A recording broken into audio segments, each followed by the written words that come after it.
Girl comes back from death with a warning that no one expected. The lake was calm that summer afternoon, its surface shimmering under the golden sunlight. Birds chirped in the nearby woods, and families gathered along the shore, laughing, splashing, and basking in the warmth of the day. Among them was 15-year-old Chloe, standing near the edge of the water, her bare toes sinking into the cool, damp sand. She clutched her phone, scrolling absent-mindedly as the world around her buzzed with life. Her mother's voice called out from a picnic table a few yards away, urging Chloe to join the family. Chloe glanced back, her usual teenage reluctance playing across her face. But something about the lake called to her. The water, so still yet alive, seemed to pull her in. She slid her phone into the back pocket of her shorts, stepped out of her flip-flops, and walked toward the dock.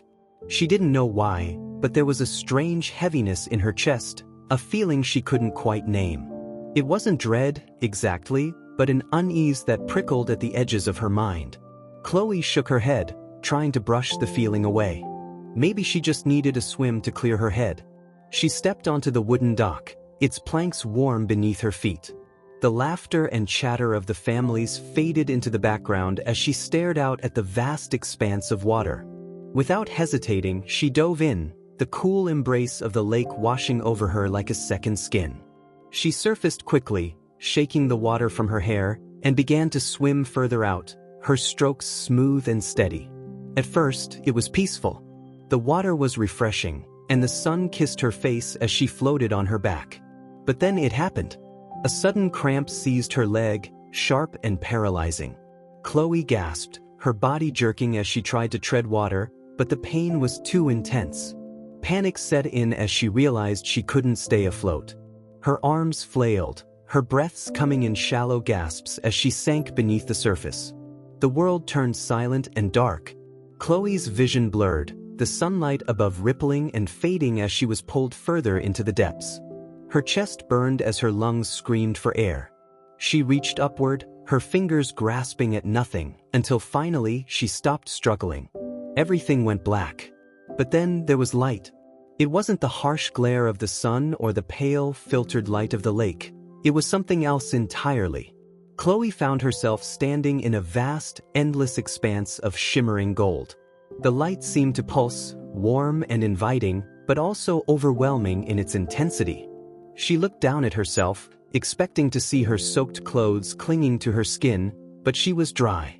Her body felt weightless, almost translucent, as though she were made of the same light that surrounded her.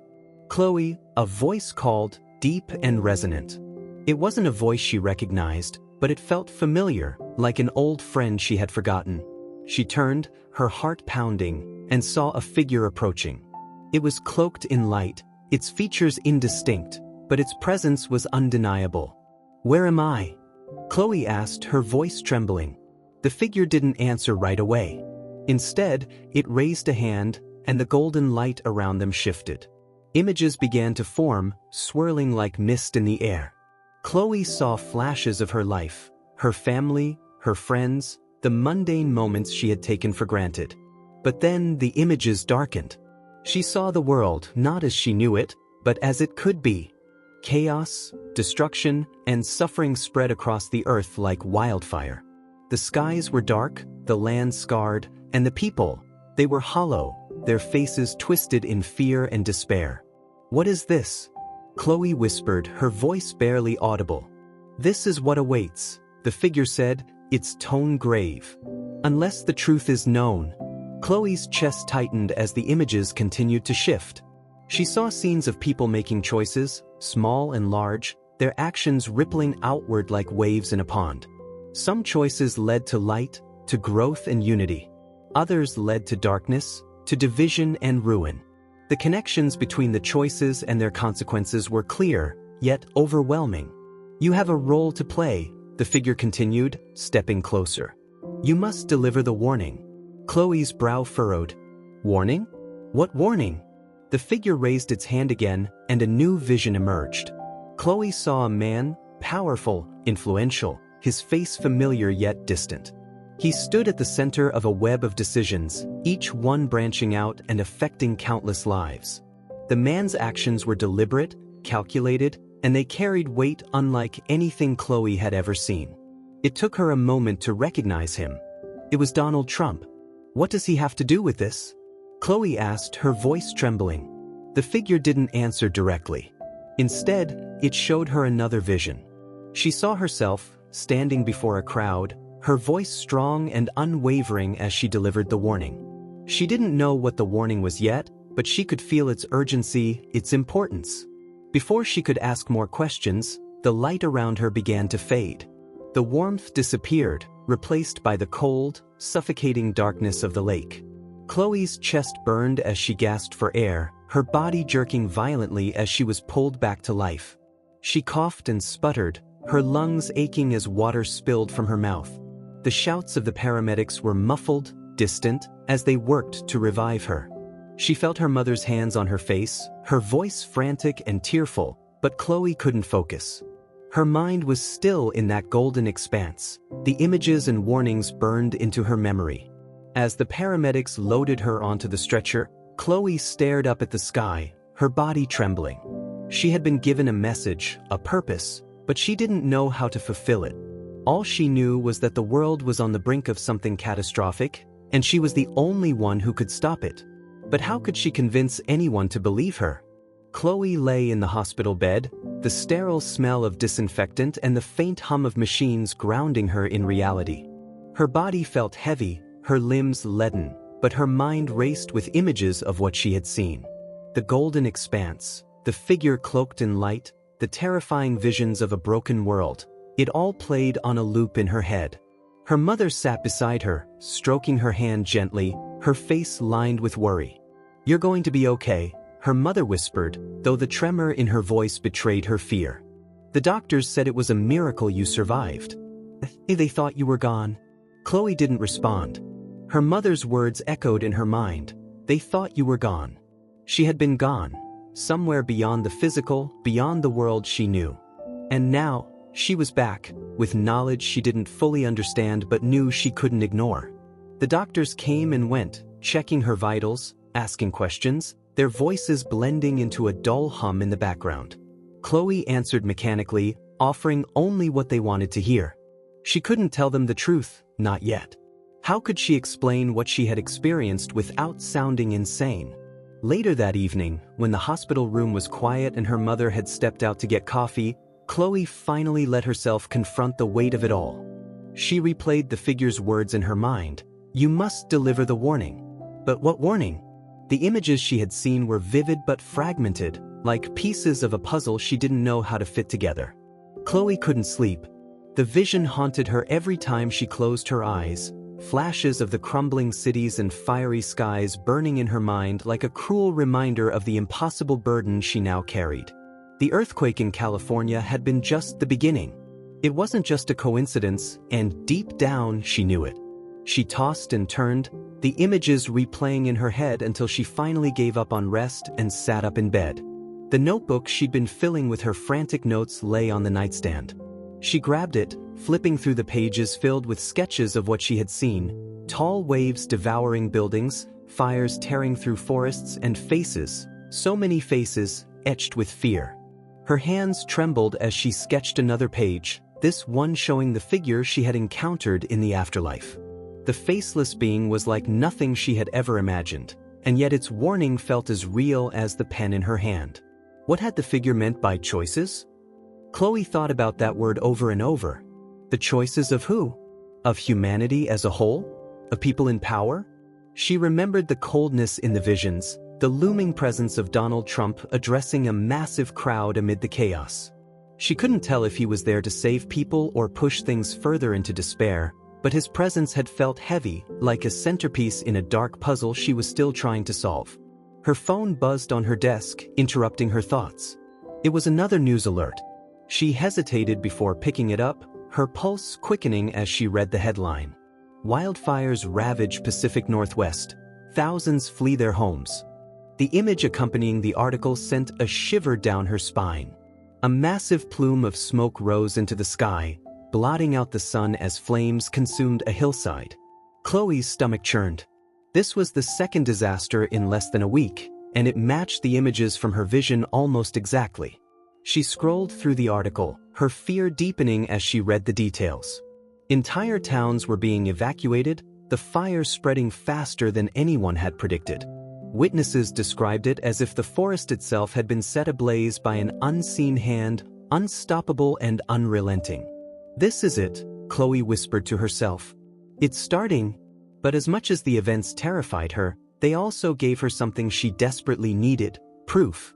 This wasn't just in her head. The disasters were real, and they were unfolding just as the figure had shown her. If she could connect the dots, maybe she could convince someone to listen, someone who could actually make a difference. The thought gave her a sliver of hope, but it was short-lived. How could she, a 16-year-old girl, make anyone believe her? She was barely holding herself together as it was. Her mother already thought she was losing it, and anyone else would probably think the same. But Chloe knew she couldn't stay silent. The figure's words were etched into her memory, a constant reminder of what was at stake. The choices they make now will determine what comes next. Time is running out. She needed help. She needed someone who could take her seriously. The next day, Chloe decided to take a leap of faith. She waited until her mother left for work, then packed her notebook and her laptop into her bag. She didn't know exactly where she was going, but she couldn't stay in the house any longer. The weight of her secret was suffocating, and the world outside was calling her to act. As she walked through the streets of her small town, Chloe's eyes darted to the people around her. They were oblivious to what was coming, going about their daily lives as if everything was normal. She wanted to scream at them, to shake them awake, but she knew it wouldn't work. Not yet. Not until she had more to go on. She headed to the local library, a quiet refuge where she could gather her thoughts. She found an empty table in the corner and spread out her notebook and laptop. Her hands hovered over the keyboard as she debated her next move. Should she reach out to the media? The authorities? Would they even believe her without solid proof? Her thoughts were interrupted by another news alert. This time, the headline made her blood run cold. Tensions rise in global markets as leaders convene emergency meeting. Chloe clicked on the article, scanning the details. World leaders were gathering to address a growing economic crisis that was threatening to destabilize entire regions. The article mentioned trade wars, collapsing currencies, and political unrest. But what caught Chloe's attention most was the mention of Trump. He was set to speak at the meeting, his role described as pivotal in shaping the global response. Her heart pounded as she stared at the screen. The vision was unfolding piece by piece, each disaster linking to the next. The fires, the earthquakes, the political tensions, it was all connected. And Trump was at the center of it, whether he realized it or not. Chloe scribbled furiously in her notebook, trying to make sense of it all. The figure's warning had been vague, but the events were painting a clearer picture. The disasters weren't random. They were a chain reaction, a consequence of humanity's failure to act. The world was on the brink, and Chloe had been given a glimpse of what would happen if nothing changed. She leaned back in her chair, her mind racing. She needed to find someone who could help her piece it all together, someone who could give her the platform to share her warning. But who? And how? Her thoughts were interrupted by the sound of a chair scraping against the floor. Chloe looked up to see an older man sitting down across from her, his face lined with age but his eyes sharp and curious. He wore a weathered suit and carried a small notebook, which he placed on the table between them. "You seem deep in thought," the man said, his voice calm but probing. "Mind if I ask what's got you so worked up?" Chloe hesitated, unsure of whether to trust him. But something about his demeanor put her at ease. She closed her notebook, her hands still trembling slightly. "Just working on something," she said vaguely. The man nodded, his gaze steady. "I've seen that look before," he said. "Like you've got the weight of the world on your shoulders." Chloe's heart skipped a beat. She didn't know who this man was, but his words struck a chord. For the first time, she felt like someone might understand what she was going through. Before she could respond, the man leaned forward, his expression serious. "Sometimes, the world has a funny way of choosing people," he said. "If you've got something to say, don't keep it to yourself. You never know who might be listening." Chloe stared at him, her mind racing. Could this be the person she'd been looking for? Someone who could help her make sense of it all? But before she could say another word, her phone buzzed again. Another alert. Massive flooding devastates southeastern coastline. Chloe's breath caught in her throat as she read the details. Entire towns were underwater, the rising sea levels overwhelming the coastal defenses. The images in the article matched her vision perfectly, down to the last detail. She looked up at the man, her hands shaking. "I think I need your help," she said. Chloe's hands were clammy as she slid her notebook closer to the man across the table. She hesitated for a moment, her thoughts racing. Could she really trust him? Was this some kind of setup? But the urgency gnawing at her left no room for second-guessing. She had to act, and she had to act now. The man leaned forward, his eyes scanning the sketches and notes she'd frantically scribbled in the days since her near-death experience. He didn't laugh, didn't dismiss her as crazy. Instead, he studied her work with the quiet intensity of someone piecing together a puzzle. "These drawings," he said, his voice calm but curious. "They're remarkably detailed. Where did you get this information?" Chloe swallowed hard, her mouth dry. "I don't know how to explain it," she said, her voice shaking. "I was in the water. I should have died, but I didn't. And while I was gone, I saw things. Things that are happening now. Things that are going to happen if people don't change." The man nodded slowly, as if her words weren't as strange to him as they sounded to her. "I'm listening," he said. Chloe took a deep breath, forcing herself to recount everything she'd seen. The faceless figure. The cities crumbling. The earthquakes, floods, and wildfires. The interconnectedness of it all. And of course, Trump, always at the center, his face both a symbol and a warning. She expected the man to react with skepticism, but instead, he leaned back in his chair, his expression thoughtful. "You're not the first person to talk about something like this," he said. "I've heard similar stories before. People who've had near-death experiences often come back with knowledge. Warnings." Chloe blinked, her heart skipping a beat. "You've heard this before?" "Not exactly this," the man clarified. "But the idea that there's more to life and death than we understand. People come back from the brink with visions, predictions. Most of the time, they're dismissed as hallucinations or delusions. But every now and then," he trailed off, his eyes meeting hers. "Every now and then, they're right." Chloe's pulse quickened. "Do you believe me?" The man was silent for a long moment, then nodded. "I believe something happened to you," he said. "And I believe you're telling the truth as you see it. The question is, what do we do about it?" Chloe opened her mouth to respond, but before she could, her phone buzzed again. She hesitated, dread pooling in her stomach as she checked the notification. "Breaking news. Earthquake rocks major city, hundreds feared dead." Her hands shook as she clicked on the headline, her eyes scanning the details. The magnitude, the location, the damage, it was all there, just as she'd seen it in her vision. She turned the phone toward the man, her voice trembling. "This is what I saw. It's happening." The man's expression hardened as he read the article. "This isn't a coincidence," he said quietly. "There's a pattern here. And if you're right, it's only going to get worse." Chloe nodded, tears pricking at her eyes. "That's why I need help," she said. "I can't do this alone." The man leaned forward, his voice low. "You don't have to. But if you're going to get people to listen, you need more than warnings. You need proof." "Proof?" Chloe echoed, her heart sinking. "How do I prove something like this?" The man tapped his finger on her notebook. "Start with what you've already got. Your visions, the disasters you've predicted. The fact that they're happening now, that's evidence. But you need to go deeper. Find the connections. Show people why this is happening, not just that it's happening." Chloe frowned, her mind racing. She thought about the figure's warning, the mention of choices. What choices? Who was making them? And how could she show people what she'd seen? Before she could ask, the man stood, his notebook in hand. "I know someone who might be able to help," he said. "A journalist. She's covered stories like this before. If anyone can get your message out, it's her." Chloe's chest tightened with a mix of hope and fear. "Do you think she'll believe me?" The man hesitated, then nodded. "If the evidence is strong enough, she won't have a choice." He handed Chloe a card with a name and phone number scrawled on it. "Call her," he said, "and keep an eye on the news. If your visions are right, there's more coming." Chloe stared at the card, her heart pounding. This was it, the chance she'd been waiting for.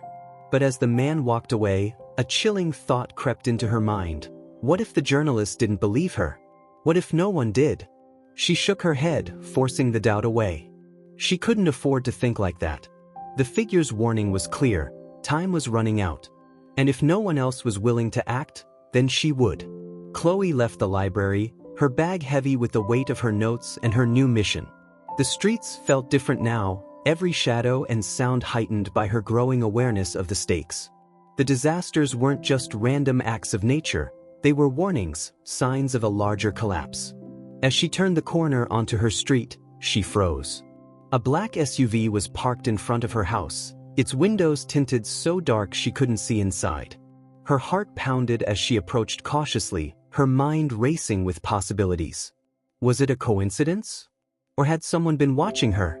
Before she could decide, the front door of the SUV opened and a man stepped out. He was tall and broad-shouldered, his face obscured by a baseball cap and sunglasses. He looked directly at Chloe, and for a moment, she couldn't move. "Chloe," the man said, his voice calm but firm. "We need to talk." Chloe froze, her heart pounding as the man approached. His movements were deliberate, his presence unsettling. She gripped the strap of her bag tightly, instinctively taking a step back. "Who are you?" she asked, her voice trembling. The man stopped a few feet away, his expression unreadable behind the sunglasses. "You've been asking questions," he said, his tone calm but firm. "Digging into things that don't concern you?" Chloe's stomach dropped. Whoever this man was, he knew. He knew about the visions, the warnings, the disasters. And now he was here, standing on her street, speaking to her like she'd just crossed some invisible line. "I don't know what you're talking about," she said, trying to sound brave. "I'm just—" "Don't lie to me," the man interrupted, his voice low and sharp. "We've been watching you, Chloe. We know what you've seen. And I'm here to make sure it stops." Her breath caught in her throat. "We've been watching you." The words sent a chill down her spine. Who was we? And how long had they been watching her? The man reached into his jacket, pulling out a sleek, black tablet. He held it up, and the screen lit with a series of images. Images that made Chloe's blood run cold. They were pictures of her. At the library, walking home, sitting in her room. Every move she'd made over the past week, captured and catalogued. "You're not the first person to come back with warnings like this," the man said, his tone almost casual. "And you won't be the last. But here's the thing, no one is going to believe you. Not your family. Not the media. No one. So I'm here to save you the trouble." Chloe's hands trembled as she stared at the photos. "Who sent you?" she asked, her voice barely above a whisper. The man smiled faintly. "Let's just say I work for someone who has an interest in keeping things under control. Someone who knows how to handle situations like this." Her mind raced, and suddenly the answer clicked. "Trump," she said, the word tumbling out before she could stop herself. "You work for him?" The man's smile didn't falter. "He's aware of the situation," he said. "And he's made it clear that this kind of talk, these warnings, aren't helpful. People don't need panic. They need stability." Chloe shook her head, anger bubbling up inside her. "Stability?" she spat. "You think ignoring what's happening is stability? People are dying. Cities are falling apart. And you want to keep it quiet?" The man's expression hardened. "It's not about ignoring it," he said. "It's about control. The more people like you stir the pot, the harder it is to keep things in order. You think you're helping, but all you're doing is making things worse." Chloe's fists clenched. "Worse? I'm trying to warn people. To stop this before it's too late." "You can't stop it," the man said bluntly. "What's happening is bigger than you, bigger than anyone. And if you keep pushing, you're going to get hurt." The threat hung in the air like a storm cloud, heavy and oppressive. Chloe stared at the man, her mind racing. He wasn't just here to scare her, he was here to silence her. And she couldn't let that happen. "I'm not afraid of you," she said, though her voice wavered slightly. "You can follow me, watch me, Threaten me all you want. But I'm not going to stop. The man's smile faded, replaced by a cold, calculating look. Bravery doesn't mean much when you're dead, he said. Take this as a warning, Chloe. Stop now or we'll stop you. With that, he turned and walked back to the SUV, climbing inside and slamming the door. The vehicle pulled away, disappearing down the street and leaving Chloe standing there, shaken but resolute. She rushed inside, locking the door behind her. Her hands trembled as she dumped her bag onto the kitchen table, pulling out her notebook and laptop. She needed to act fast. If Trump, or whoever was behind this, wanted to silence her, it meant she was onto something big. Something they didn't want people to know. Her mind raced as she pieced together the events of the past few days. The disasters, the visions, the warnings. Trump's involvement wasn't just symbolic, it was active. He wasn't just watching the chaos unfold, he was part of it, orchestrating it, keeping it contained while the world spiraled further into destruction. But what was the endgame? Chloe opened her laptop, pulling up the notes she'd been compiling. The earthquakes, the floods, the fires, they were all connected. Not just by their timing, but by something deeper. Each event had a ripple effect, destabilizing regions, economies, and governments. It was like watching a tower of dominoes fall, one piece knocking over the next. And at the center of it all was Trump. Her fingers flew across the keyboard as she searched for connections, digging through articles, interviews, and speeches. She found patterns, subtle but undeniable. Policies that prioritized short-term gains over long-term stability.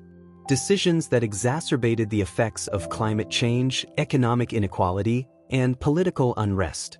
It wasn't just negligence, it was deliberate. A strategy to maintain power in a crumbling world. Chloe's chest tightened as the realization sank in. The figure's warning hadn't been vague, it had been specific. The disasters weren't just consequences, they were symptoms of a larger disease. And Trump was a key player, whether he knew it or not. But how could she prove it? How could she convince people that the disasters weren't random, that they were part of a larger plan? And how could she do it before the next one struck? Her phone buzzed again, pulling her from her thoughts. She hesitated before checking the notification, dread pooling in her stomach. Another headline flashed across the screen. Unprecedented storm system threatens East Coast. Millions urged to evacuate? Chloe's breath caught in her throat. The vision was unfolding faster than she'd anticipated. She stared at the headline, the weight of the warning pressing down on her like a physical force. Time was running out. Chloe stared at the screen, her pulse hammering in her ears. The storm was massive, its swirling clouds visible from satellite images as it barreled toward the East Coast. Meteorologists were calling it unprecedented, a storm unlike anything they'd seen before. Chloe knew better. It wasn't just a storm, it was the next piece of the puzzle, another domino falling in the sequence the figure had shown her. She pulled her notebook closer, flipping to the page where she'd sketched the storm from her vision.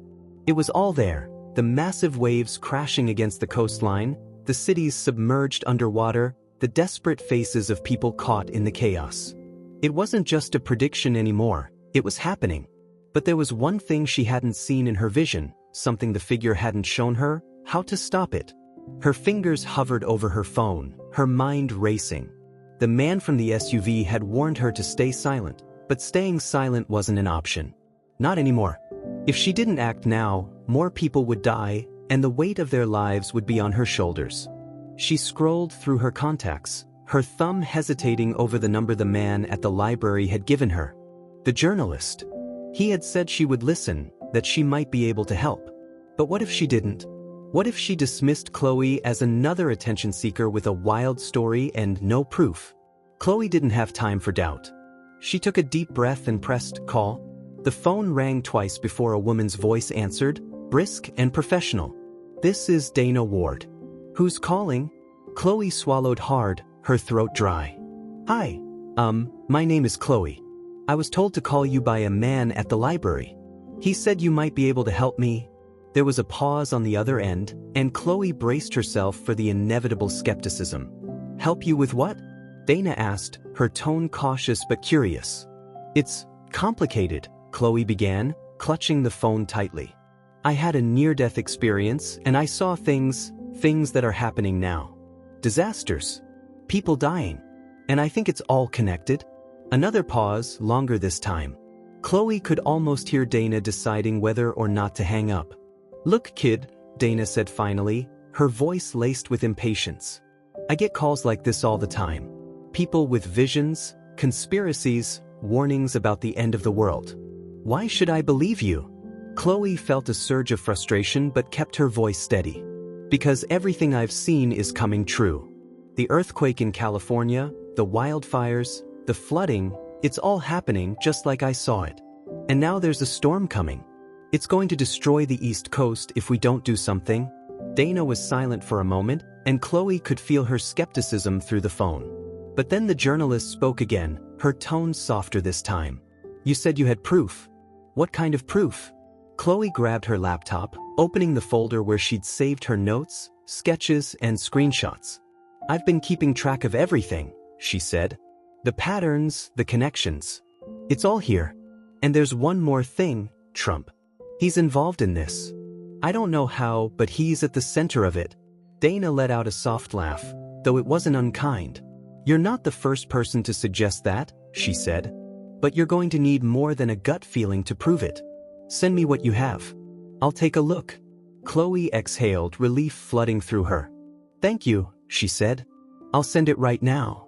After hanging up, she quickly compiled everything she'd gathered into an email, attaching her sketches, notes, and screenshots. Her hands shook as she typed out a summary of her vision, her heart pounding as she hit send. It was out of her hands now. But as the email disappeared into cyberspace, Chloe couldn't shake the feeling that she was running out of time.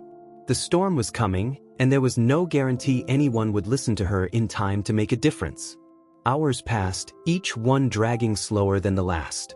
Chloe checked her phone obsessively, waiting for a response from Dana, but none came. The news continued to pour in, each update more dire than the last. The storm had intensified, its winds reaching catastrophic levels as it bore down on the coastline. Evacuations were underway, but not everyone was leaving. Some people refused to believe the warnings, convinced the storm would pass like all the others. Chloe wanted to scream. How could they be so blind? Didn't they see what was happening? The disasters weren't just random, they were part of something bigger, something that was accelerating with every passing day. And Trump, he wasn't just a passive player in this. His decisions, his policies, his actions were fanning the flames of the destruction, whether he realized it or not. The sound of her phone buzzing jolted her out of her thoughts. She grabbed it, her heart leaping as she saw Dana's name on the screen. "Chloe," Dana said without preamble, her voice tense. "I've gone through what you sent me. Some of it is compelling, but I need more. These connections you're making, they're interesting, but they're not enough to convince people. Do you have anything else? Anything concrete?"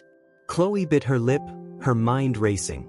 She thought about the man from the SUV, the photos he'd shown her, the veiled threats he'd made. He'd admitted that Trump knew about her warnings, that he wanted to keep them quiet. If Chloe could get proof of that, it would change everything.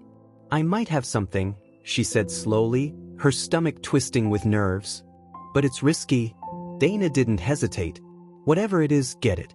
If you're right about this storm, and everything else, people need to know." The call ended, leaving Chloe alone with the weight of what she had to do. She knew what Dana meant by concrete proof, and she knew where to find it.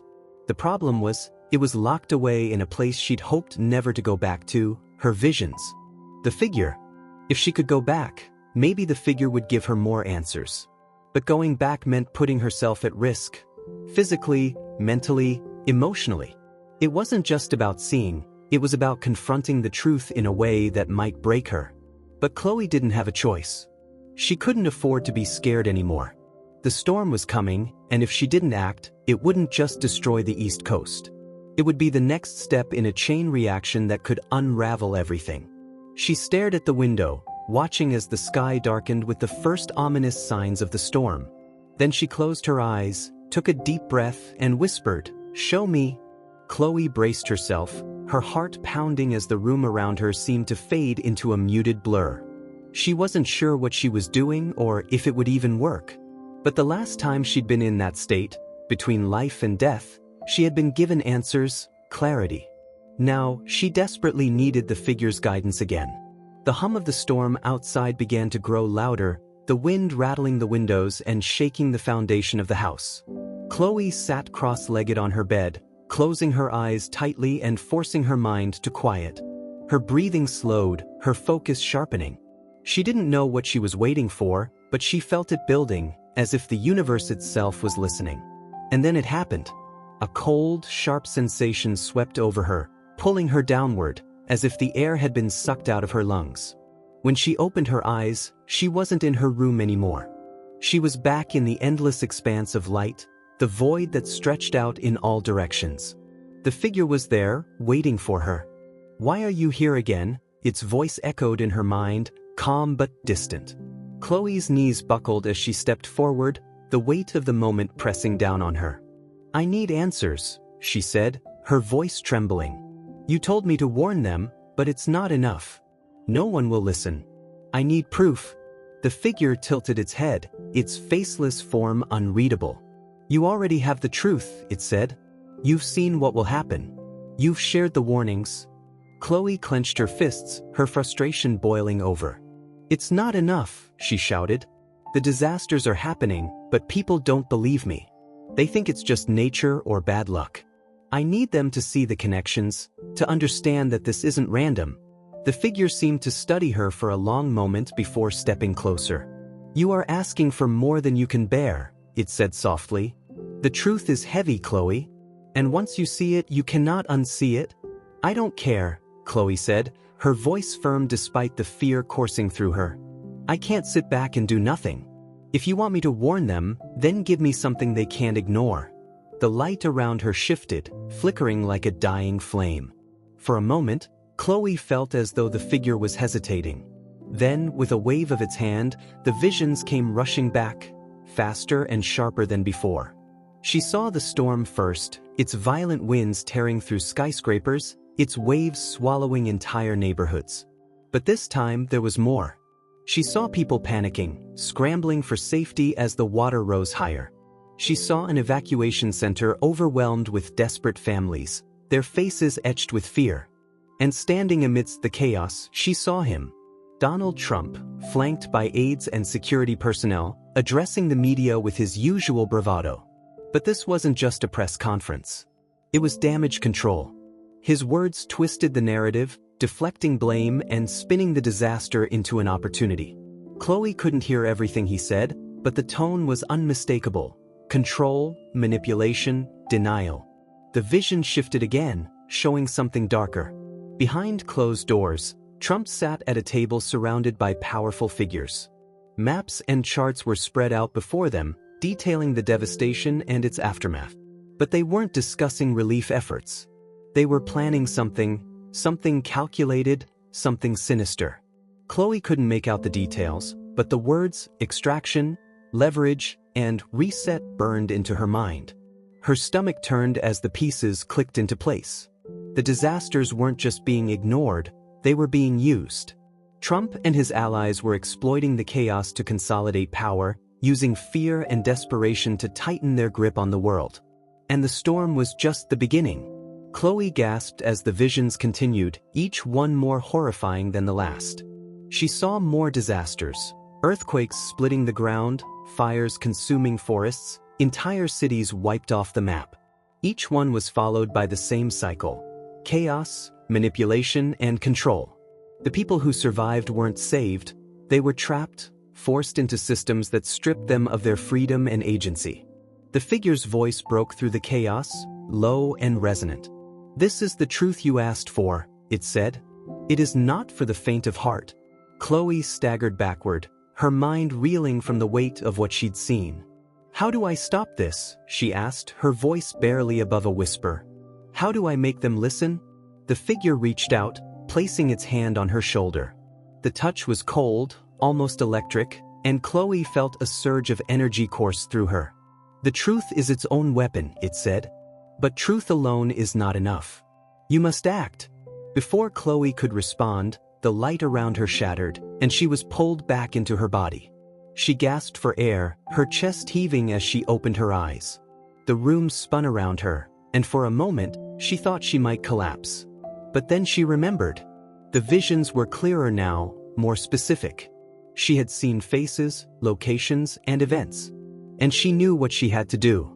She grabbed her notebook and began scribbling furiously, detailing everything she could remember. The storm, the evacuation center, the closed-door meeting, it was all connected. And Trump wasn't just a passive observer. He was orchestrating it, using the disasters to reshape the world in his image. But how could she prove it? She thought of Dana, the journalist, and the urgency in her voice. Chloe needed more than just her sketches and notes. She needed to find the evacuation center, to document the chaos and the manipulations firsthand. If she could capture it on video, people would have to believe her. Her phone buzzed, snapping her out of her thoughts. It was another alert, this one more urgent than the last. Mandatory evacuations ordered as storm nears landfall. Chloe's hands trembled as she read the details. The evacuation center was set up just a few miles away. She grabbed her bag, stuffing it with her notebook, laptop, and phone. There was no time to waste. As she stepped outside, the wind whipped at her hair, the first signs of the storm already making themselves known. The sky was dark and foreboding, clouds churning like a living thing. Chloe didn't hesitate.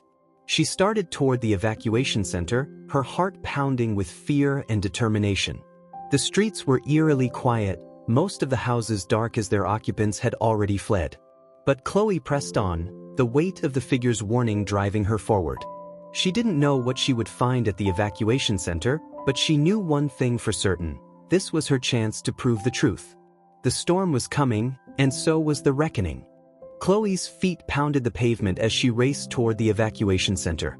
The storm was closing in, the wind howling and the sky darkening with the weight of impending disaster.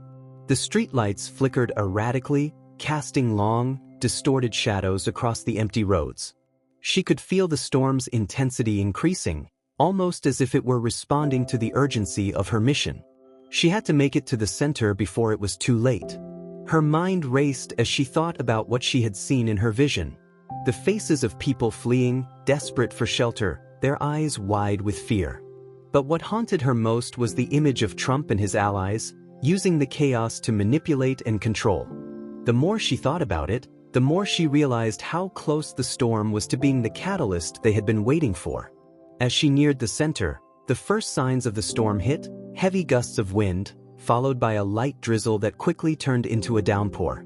People were already scrambling to get inside, and Chloe joined the mass of evacuees heading for the doors. Inside, the atmosphere was tense. There were long lines at the registration desk, families huddled together in fear, and the faint sound of murmurs and hushed conversations. Chloe knew she had to be quick. She made her way to the back of the building, avoiding the crowds and searching for a way to get a closer look at what was really going on. The center was a temporary facility, thrown together in haste to accommodate the flood of people displaced by the storm. But Chloe knew it wasn't just the storm she had to worry about, it was what came after. She found a small office tucked away at the back of the center, its door cracked open just enough for her to slip inside unnoticed. She held her breath as she entered, her eyes scanning the room. There were a few people inside, but no one seemed to notice her. Chloe's heart raced as she spotted a stack of documents on a desk near the far wall. She approached cautiously, her hands trembling. The documents were stamped with a government seal, official papers, but that wasn't what caught her attention. What stood out was the name at the top of one of the sheets, Trump, D. Emergency Response Plan. Her breath caught in her throat. This was it.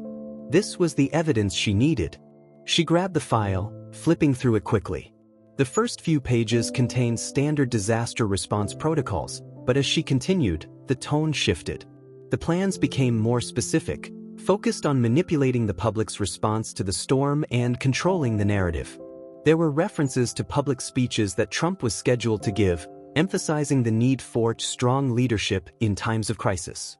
The language was carefully crafted to foster fear, to make people more dependent on government aid, and to suppress any dissent.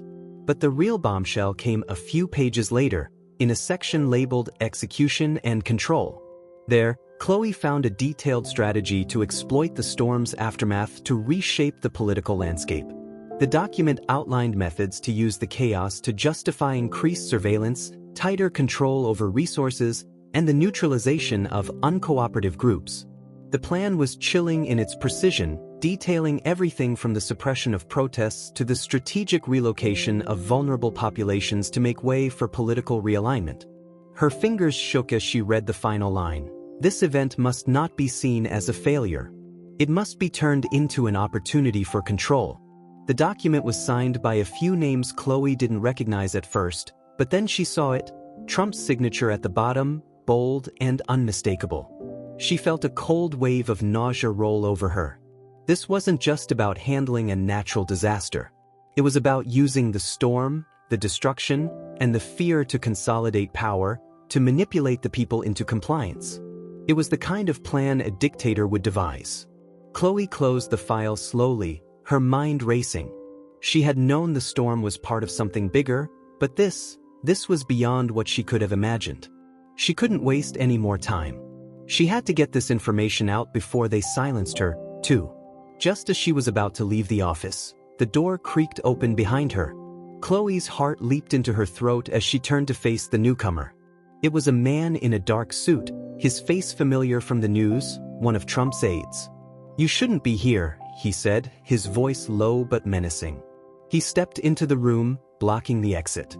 "You've seen too much." Chloe's mind raced. She needed to get away, but the man was already stepping closer, his hand reaching for something in his pocket. She knew what that meant. They weren't going to let her leave with the evidence. Without thinking, she bolted for the door, her heart pounding in her chest. She sprinted down the hallway, barely avoiding the guards that were beginning to move in on her position. She burst out of the back door, the rain slashing at her face as she ran across the parking lot toward the exit. But she wasn't fast enough. Two of the men caught up with her, grabbing her by the arms and dragging her back toward the building. "Let me go," she screamed, kicking and thrashing in their grip. But they didn't listen. She had to think fast. Chloe's eyes darted around, searching for anything she could use.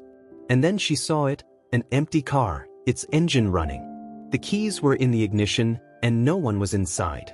With a surge of adrenaline, she yanked away from the men, her foot catching one in the shin, causing him to stumble back. Without wasting another second, she sprinted toward the car, jumping in and slamming the door behind her. The engine roared to life, and Chloe floored the gas pedal, careening out of the parking lot and onto the rain-slicked streets. She could hear the sounds of shouting behind her, but she didn't dare look back. She had the evidence. She had everything she needed to expose them. Chloe's hands were shaking as she dialed Dana's number, her heart still racing.